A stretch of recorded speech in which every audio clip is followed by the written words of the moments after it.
최근 들어 죽음을 맞이하는 자세에 대한 것들이 얘기가 나오기 시작했고 사회적으로 좀 이슈가 되기 시작했던 부분인데, 죽음이라는 거를 사실은 나한테 일어날 일이다라고 아무도 생각을 안 하거든요.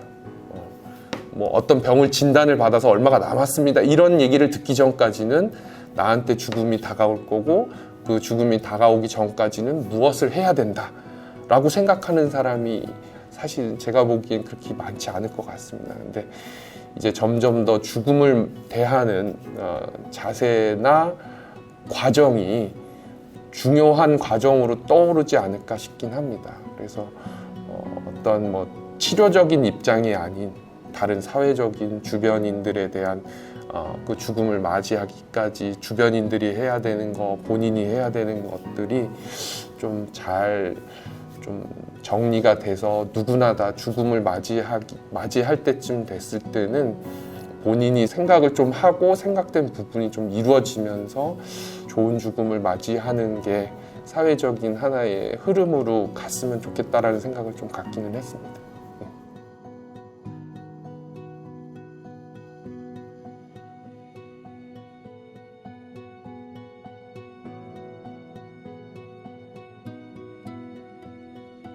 저는 건양대학교 병원 응급의학과에 근무하고 있는 이재광이라고 합니다.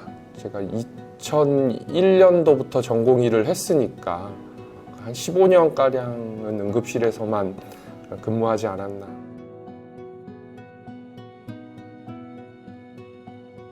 흔히 얘기하는 이제 심폐정지, 그러니까 심장이 멎고 호흡이 멎고 의식이 없고 이런 것들을 이제 죽음이라고 합니다. 근데 이제 소생술에서는 실제로 생물학적인 죽음 후에도 사실은 이제 몸의 신체 활동이 어느 정도 남아있기 때문에 소생이라는 거를 시도를 하는 거고, 그 소생을 통해서 죽음을 극복한다기보다는 원래 그런 걸 경험하지 않아도 될 사람한테 도움을 준다, 저로 인해서 죽을 사람이 산다, 이게 아니라 원래 그 순간에 죽지 않아도 될 사람이었던 거다 라고 생각을 하고 있습니다. 죽음이라는 것이 자기에게 다가올 거라고 생각하지 않아서 아닐까 싶습니다. 뭐 취직이나 결혼은 곧 다가올 일이고 다가와서 이루어지면 좋은 일들인데, 죽음은 그런 일이 안 생겼으면 좋겠고 자기한테 이제 생기리라고 이제 예상을 하거나 기대를 하거나 이런 것들이 아니라 그런 이유 때문에 이제 준비를 한다는 거가 어렵지 않을까 싶습니다. 저는 장례 지도사 일을 맡고 있는 김용한입니다. 장례 지도사는 장례가 발생했을 때 장례에 필요한 부분들을 하나하나 이렇게 체크해 가면서 총 진행을 하는 그 역할을 하고 있습니다. 운명을 하시게 되면 또 사망진단서 발급을 7부 정도 발급을 받으신 후에 장례식장을 선정을 하셔야 돼요.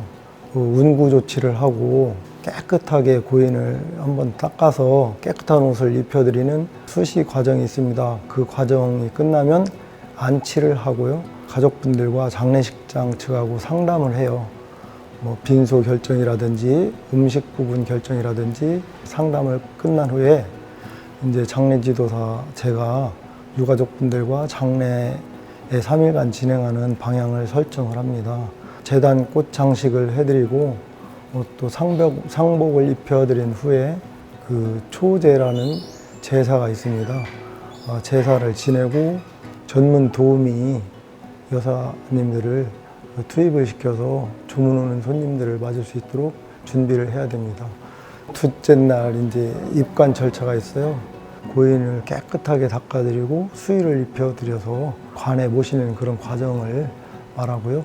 그 과정이 끝나면 그 성복례 제사 과정이 있습니다. 그리고 셋째 날 그 발인 과정이 있는데 그 과정이 끝나면 이제 화장 부분이 됐든 매장 부분이 됐든지 장지로 이렇게 이동을 해서 절차에 맞게 진행하는 과정을 말합니다. 운명을 하시기 전 사전에 준비할 수 있는 부분들을 챙겨놓는 일도 매우 중요하다고 봅니다. 예로 화장장으로 장례를 준비하실 경우 화장 비용도 금액 차이가 많이 납니다. 부모님이 타 지역에 계시잖아요. 그러면 자녀들이 살고 있는 지역에 퇴거를 해서 미리 사전에 준비해 놓고 3개월에서 6개월 이내에 그 기간만 지나면 지역마다 조금씩 다르지만 6만 원에서 12만 원 선이면 이게 가능한데요. 그런 부분들이 안 돼 있을 경우에는 100만 원이라는 큰 돈을 주고 화장 예약을 해야 되거든요. 그래서 그런 부분들을 사전에 준비를 해 놓는다면 절약할 수 있는 부분이 되리라고 봅니다.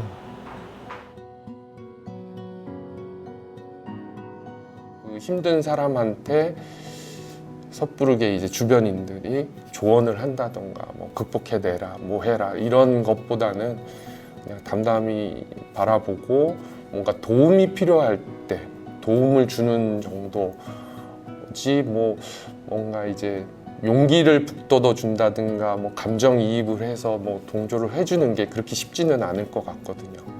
일상으로 돌아올 때까지 좀 지켜봐주고 그때 이제 필요한 도움 같은 게 있으면 그냥 도움을 주는 정도가 되지 않을까 싶습니다.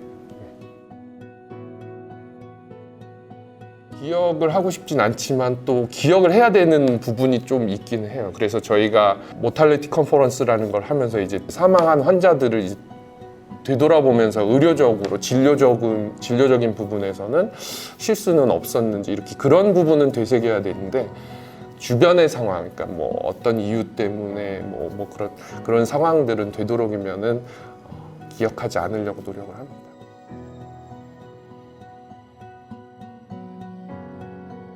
제가 장례 지도사 일을 하면서 제일 제 마음이 아팠던 일이 있었어요. 부모님과 식사를 마치고 집으로 돌아가는 그런 과정에서 아버지가 운전을 하면서 과속을 해서 급커브에서 핸들을 제대로 잡지 못해서 이렇게 하천으로 추락해가지고 8살 안 된 그런 자녀가 사망을 하게 됐어요. 어린 아들이라 수의를 입혀서 모시는 그런 부분보다도 제가 청바지와 그 티셔츠를 입혀서 이렇게 모시고요. 마지막 가는 길에 꽃향기 맡으시면서 좋은 곳으로 가시라고 이렇게 관에 안에도 꽃장식을 해서 모셨는데 마음 아픈 일이었거든요. 앞으로는 이런 일들이 발생이 되지 않았으면 좋겠습니다.